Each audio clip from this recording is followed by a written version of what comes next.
mai basarakiya ne mai yaban nana zara ga guri zana girmanki ne a harshe na zan bayyana cikin ƙauna ga fagen biyar zaune yar sarauta ce ita ɗin jinin mukami ce in ga ki babu kowa ce na zo ni dan na sam dace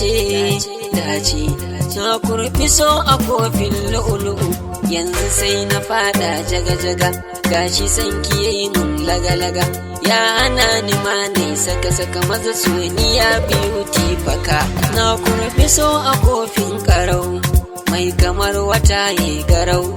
gani zuciya ta kalau an sirka lubbi hubbi a farau maza na zubo bayanin wara ka sha ado da ratsin fasi-fasi ga zubin ruwan gwal kwasi-kwasi walwali na diamond tasi-tasi haske yana ta tashi tarazasi maza zo ku duba kyawun fara mai kyan ado da tsari fes mai jeruwan haƙora ras mai farin idanu tas taku cikin ƙwarewa kwas aljanna ta kice ba wata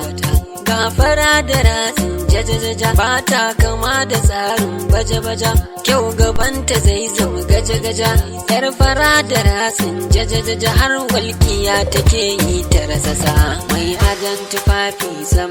kuma gashi babu dauda kam aljanna ke matsowa gab duk motsuwa ta motsa dab maza ba ta bar ta koya kusa gani nan da murya gara-gara zara sai ki mai da sara-sara in na yi ya bude kara-kara in an jiyo bayani wara-wara don Allah yarda ummi fara ga ruwa a kofin zuma sha ta in ki so yanzu ma kyautar ta kin yi har da zuma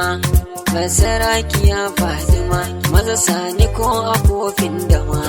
gani cikin hujubbai shara-shara kuma gani yanayi min gara-gara na warware min warawara 18 da minus tara in an raba bayani kusa aljanna ba a yin nokash zahra'u gata ta yi fresh gashinta ya zubo yayi lash shi kawai ake yi fesh kamshi yana ta tashi fasha-fasha